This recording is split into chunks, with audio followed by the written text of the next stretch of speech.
The best brands close gaps. And so I think this is a real undercurrent for engineering. Strategy and creative, rational and irrational, need to come together and work together in concert. Theme of collaboration came up earlier. We know we have a factual basis to stand on. Unfortunately, we are emotional creatures. We don't respond to facts. We respond to stories. We respond to seeing other people like us in situations that we want to be in. We are aspirational. You know, the top of Maslow's pyramid, the hierarchy of needs, we aspire to be our best selves. You know, the poet Robert Browning, you know, but a man's reach should exceed his grasp, or what's a heaven for? I mean, we are pragmatic idealists, and we need to recognize that in our creative communications. Great example here is Sloan Kettering. Wonderful campaign about their capabilities and the expertise of their surgeons. The tagline, "Where you're treated first can make all the difference." But what you get a story visually, a mother holding up a note that says, "Cancer, you said I would never bear children. My daughter says you're wrong. Hugs and kisses." So, a final lesson, well, there are two more actually. Brands work across all touch points. So, we've seen some great examples today about some very tactical executions that cover a broad array of touch points. And so I think as we enter our workshop breakout sessions and entertain tomorrow's topics, we can be thinking holistically about the world that we reach and engage with. Join Red, you know, the Product Red campaign is not just about red products, that portion of proceeds benefiting communities in Africa.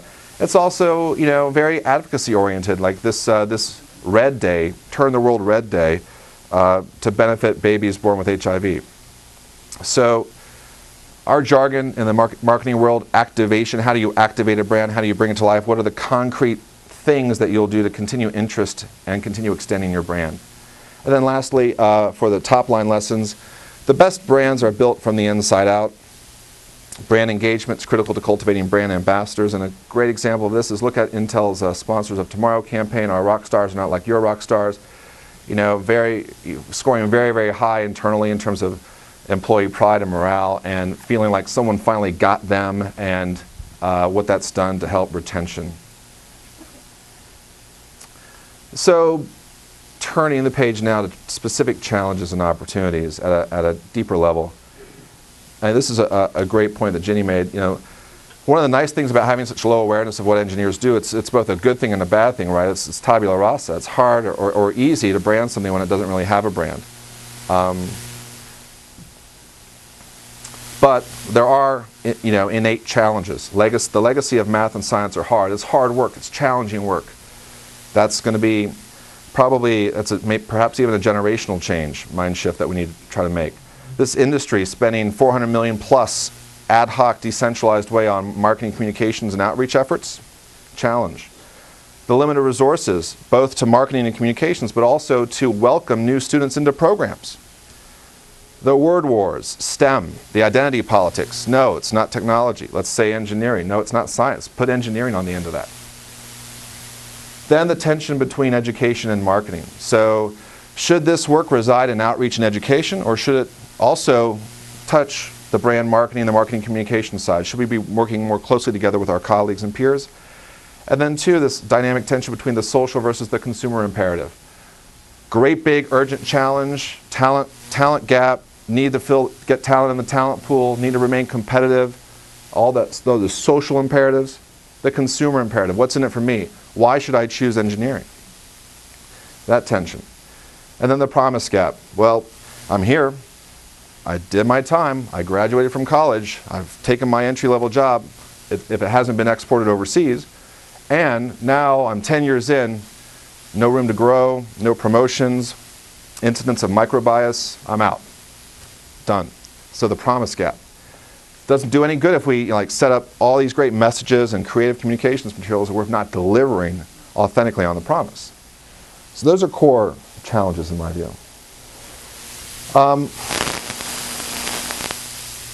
Changing the frame, that's what the big theme here is, that we have an opportunity to change the frame with these messages, because we're not using the same old messages. We're starting to appeal in a way that is relevant to our stakeholders. Here's the parable of outside San Francisco, it's not a parable, it's a real story. There was an environmental group hoping to stop airport expansion plans because they wanted to save an endangered frog. And they engaged a communications firm, friends of mine, and said, what do we do? We need to save this frog. We're really upset at this airport expansion. And so dutiful communications consultants go out, survey the neighbors, do some research, come back and say, all right, here's the recommendation. You want to save the frog? Stop talking about the frog. Start talking about traffic and congestion. That's what people care about. But we want to save the frog. Okay. It can be done. I mean, the discipline of political messaging figures prominently in branding and marketing work. Also, on the opportunistic front, it's possible to change imagery. And images are so powerful, even more powerful than words, as we know. There is a movement afoot, called Geek Chic.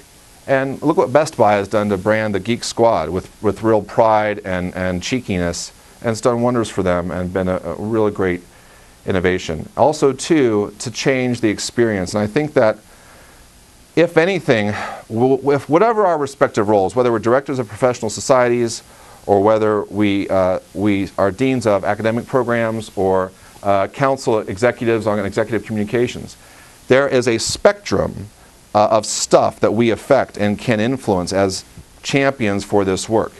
And I think this slide tries to speak to some of that, both the recruitment and retention area and the bucket around participation and engagement. And frankly, where brands live is on the right-hand side of the slide here, participation and engagement.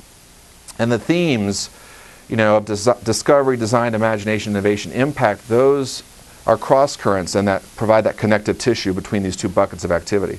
So I'm hopeful that as you break into groups, these will be perhaps starting points for some of the areas where you might engage the discussion. Similarly, what's the low-hanging fruit? What can you do today? Well, audiences matter. So in your respective arenas, who is the most critical stakeholder? Who do you really care the most about? What motivates them? Where do they live, work, and play? How do you reach them where they live, work, and play? How do they learn about engineering? Map that. Audit the materials, very low-hanging fruit here. How might you embed or integrate some of the messages in your own authentic way in some of the existing work so that it's not a big chore or a big expense? How might you use the positioning statement that Ellen read and circle, underscore the words, pull out the words that mean something to you and your organization and use those as creative sparks for developing additional events or campaigns or challenges? Talking points. How might you take the core messaging and develop additional messages about what it means for your organization and then arm your colleagues with those materials or messages? And lastly, it's about stories at the end of the day. So how are we getting out of the way of our people who are the vessels for our impact, really? So profiles, videos, spokespeople, role models, avatars, icons. What images are we using and how can I identify with those images?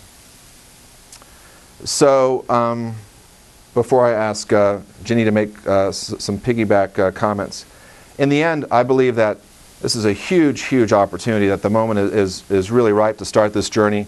And we should do it because dreams need doing. And because dreams need doing is such a potent tagline, what's so great about it is it has this layered meaning of answering the why, which we've talked about today. It answers the why. It also provides a transition to talking about the consumer or the stakeholder, what he or she needs, and moves from theory to practice, if you will.